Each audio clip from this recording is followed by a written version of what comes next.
1857 में अंग्रेजी फौज ने दिल्ली पर किया था कब्जा।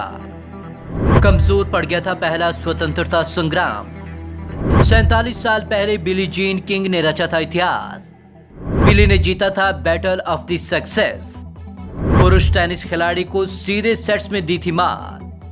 आज की तारीख यानी कि 20 सितंबर बेहद खास है। ईस्ट इंडिया कंपनी के खिलाफ 1857 के पहले स्वतंत्रता संग्राम में 20 सितंबर एक अहम पड़ाव साबित हुआ। तब भारतीय राजाओं ने बड़े भूभाग पर कब्जा जमाकर वहां से अंग्रेजों को भगा दिया, लेकिन कंपनी ने पलटवार किया। इंग्लैंड से गोला बारूद मंगवाया गया। पहला पड़ाव था दिल्ली। कंपनी की फौजों ने जुलाई से लेकर सितंबर तक दिल्ली की घेराबंदी कर दी थी। जैसे अतिरिक्त गोला बारूद दिल्ली के पास पहुंचा, कंपनी की जीत आसान हो गई।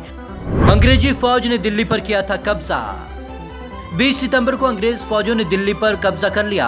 अंतिम मुगल बादशाह बहादुर शाह जफर की आंखों के सामने उनके 3 बेटों को गोली मारी गई। बाद में उन पर मुकदमा चलाकर उम्र कैद की सजा दी गई। रंगून की जेल में उन्होंने अंतिम सांस ली। बिली जीन किंग ने जीता था बैटल ऑफ द सक्सेस।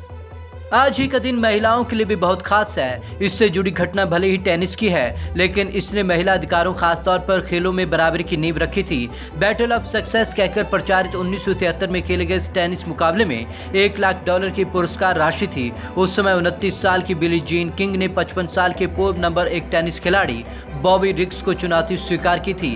दरअसल रिग्स का दावा था कि महिलाओं के टेनिस में कोई दम नहीं है, वह इस उम्र में भी किसी भी महिला टेनिस खिलाड़ी को हरा सकते हैं। हालांकि उनका दावा खोखला साबित हुआ। बिली किंग ने ह्यूस्टन एस्ट्रोडोम में खेले गए मैच में सीधे सेट्स में 6-4, 6-3, 6-3 से हराया था।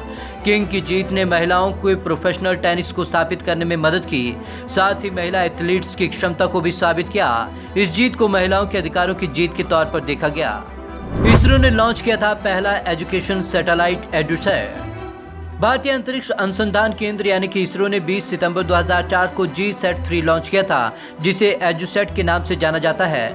यह भारत का पहला डेडिकेटेड एजुकेशनल सैटेलाइट है। इससे सैटेलाइट बेस्ड वे कम्युनिकेशन स्थापित हुआ, जिससे क्लासरूम में एजुकेशन कंटेंट डिलीवर किया जा रहा है। कोविड-19 के प्रसार को रोकने के लिए लगाए गए लॉकडाउन के दौरान एडुसैट का इस्तेमाल कई राज्यों में सरकारी स्कूलों तथा एजुकेशनल कंटेंट पहुंचाने के लिए हुआ है। Bureau report, Punjab Kesari TV, Chandigarh.